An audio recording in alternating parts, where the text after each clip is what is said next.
Welcome back, ladies and gentlemen, to another captivating episode of History at War.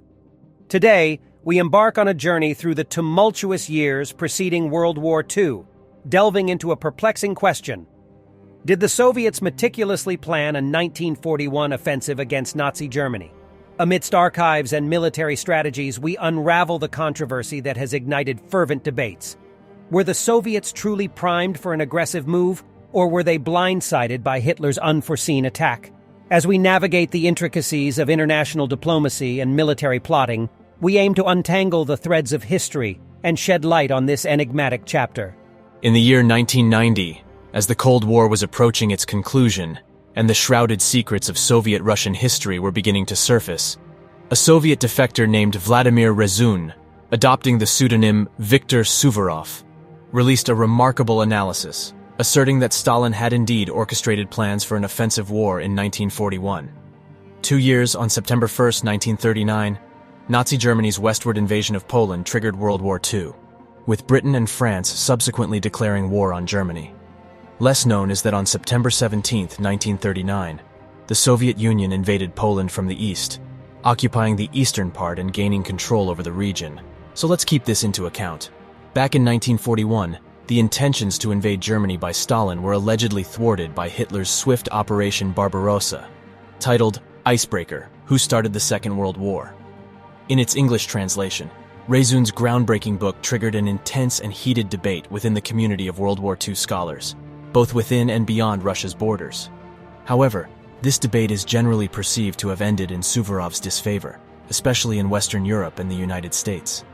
This outcome was attributed to the influential rebuttals penned by renowned historians such as David Glantz's Stumbling Colossus, The Red Army on the Eve of World War, 1998, and Gabriel Gorodetsky's Grand Delusion, Stalin, and the German Invasion of Russia, 1999, which were believed to have conclusively settled the matter. Interestingly, a lesser-known fact to many Western historians and enthusiasts of history who solely engage with English sources is that in regions like Russia, Germany, and the Eastern European nations ensnared in the tumultuous conflict between the armies of Hitler and Stalin, the vigorous deliberation about the Suvorov thesis and the actual military stance of the Soviet Union in 1941 has persisted and deepened over time. So although few scholars fully endorse Suvorov's assertions regarding Stalin's offensive war strategies, exploration within the archives of the former Soviet Union has unearthed a trove of thousands of intriguing documents. These documents not only enrich our comprehension but also profoundly challenge the once widely accepted notion of Operation Barbarossa as an isolated surprise attack. Historians who persist in portraying the German invasion of the USSR in 1941 as an unforeseen assault, catching Stalin's ostensibly peaceful empire unprepared and oblivious, are in essence overlooking critical information. Since 1990, a multitude of rigorous studies influenced by Suvorov's work have emerged. Remarkably, nearly every one of these studies surpasses Suvorov's own in terms of documentation and credibility. Among the standout contributions is a comprehensive 2-volume compilation of documents edited by Lereshin and others, titled 1941 God, Documenti, published in Moscow in 1998. Additionally, Mikhail Meltyukov's 2000 work Upushchenie Shan Stalina, or Stalin's Missed Opportunity, and a series of substantial works by Mark Solonin spanning from 2004 to 2011, hold paramount significance. Regrettably, only Solonin's works are accessible to English-speaking readers through his website, solonin.org, and solely sections he has been able to translate.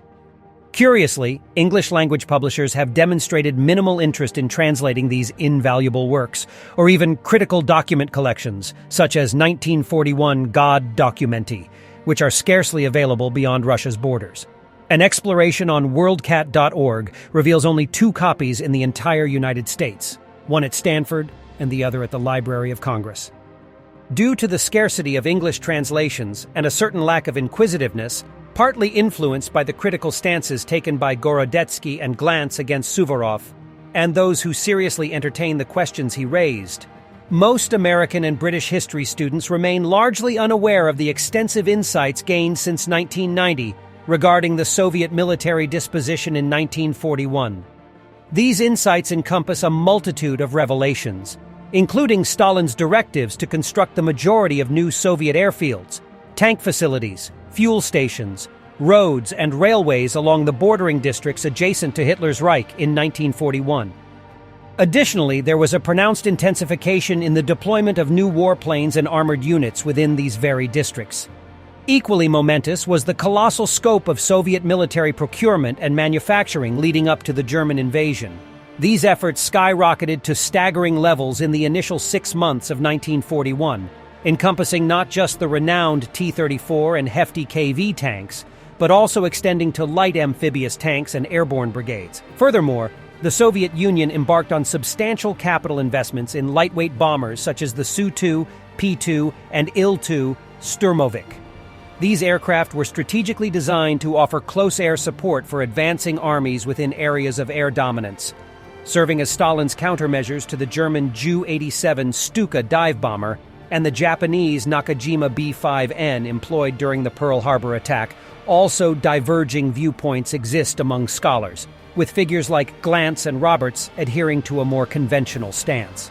They concur that the Soviet Union had engaged in a partial mobilization of its forces and commenced its concentration along the frontier. Nevertheless, these scholars interpret these actions as defensive in nature, a precautionary maneuver by Stalin to safeguard against potential German aggression.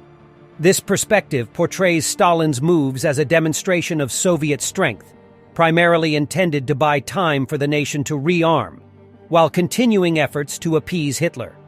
At the heart of this interpretation lies their perspective on the incompleteness of the Red Army's reform program during the summer of 1941. According to Orthodox scholars, this incomplete state inherently ruled out any possibility of a Soviet offensive that year.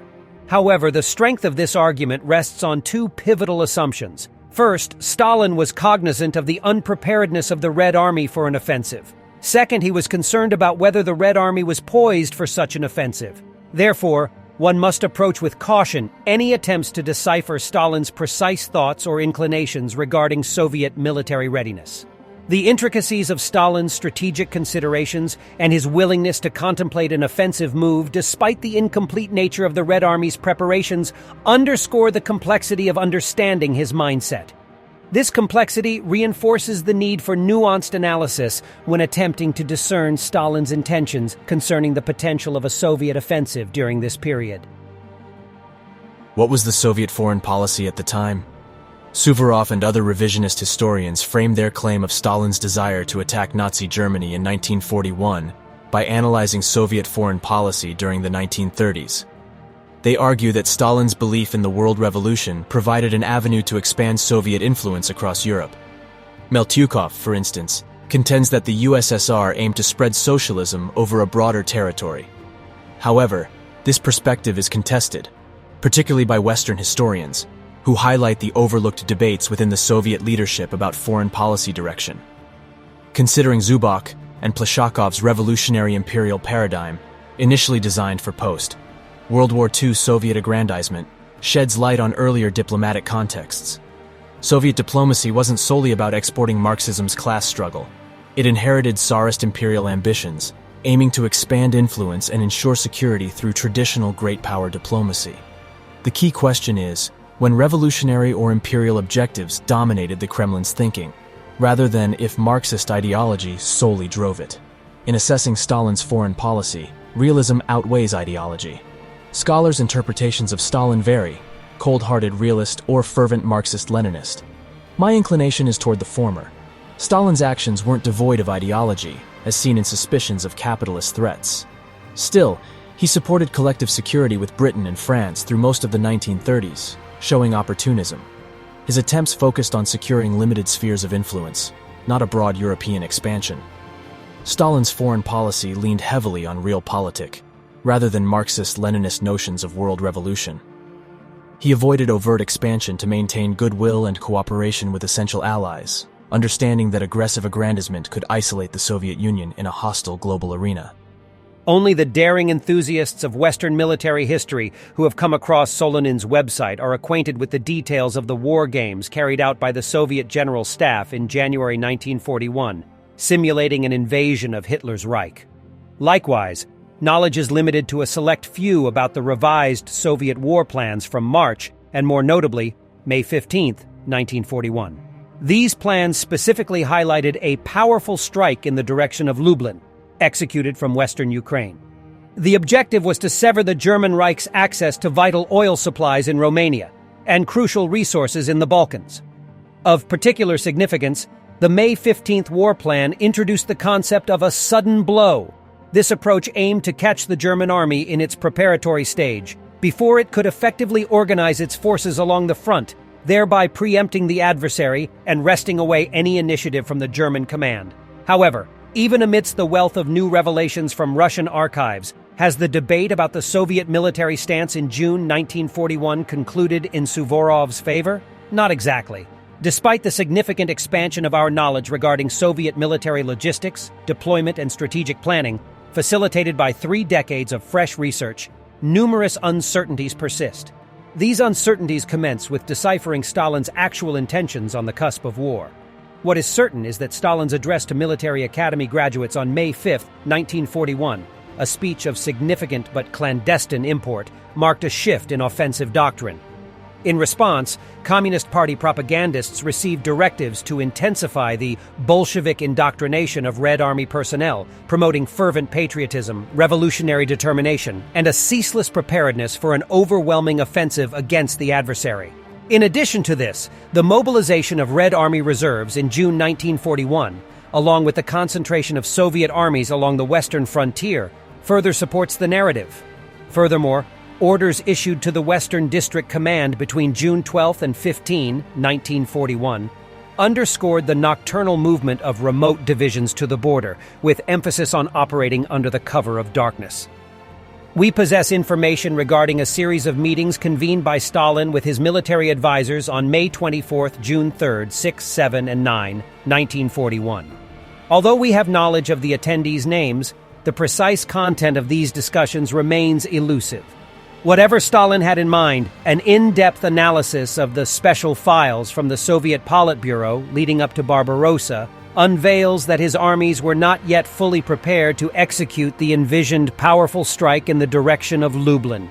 This strategic element formed the crux of the Soviet war plans outlined in both March and May of 1941. Instead, a sense of growing trepidation emerges as Stalin's generals realize that the Germans had gained an advantageous lead. In response, a flurry of urgent directives are dispatched, mandating Maskirovka, the concealment of Soviet airbases and tank depots perilously close to the German border. This encompasses fabricating dummy aircraft and tanks, with target dates set for July 5th and 15, several weeks too tardy. Though far from being fully prepared, it's evident that Stalin and his generals were far from complacent when the German Wehrmacht forcefully breached the Soviet borders on June 22, 1941. On that very day, Stalin ordered the Red Army to launch a counterattack on the southwestern front, aligned with the latest Soviet war plan, essentially an attempt to execute the previously war-gamed powerful strike in the direction of Lublin. However, the dynamic nature of warfare renders even the most meticulous plans malleable in the face of an adversary, and the German onslaught's unprecedented velocity rendered the Soviet counteroffensive plan toward Lublin obsolete. The initial assessment of Stalin's positioning of premier armor and warplanes along the Reich frontier and his dismantling of the buffer states separating the USSR and Germany between 1939 and 1941 was overwhelmingly negative.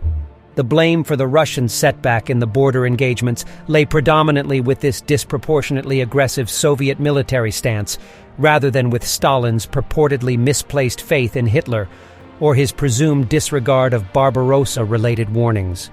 This newfound knowledge has brought about a degree of certainty. Finally, in conclusion, the intricate web of historical analysis surrounding Stalin's intentions in 1941, as explored through the lens of Vladimir Rezun's icebreaker thesis and subsequent research, continues to provoke debate and intrigue among scholars and enthusiasts alike. While the evidence unearthed from archives has shed light on the complexities of Soviet military preparations and strategies, the ultimate question of whether Stalin truly intended an offensive against Nazi Germany before Hitler's Operation Barbarossa remains elusive. The revelations stemming from decades of research and the meticulous scrutiny of documents have provided nuanced insights into the Soviet Union's military dispositions, mobilization efforts, and strategic plans leading up to the outbreak of World War II.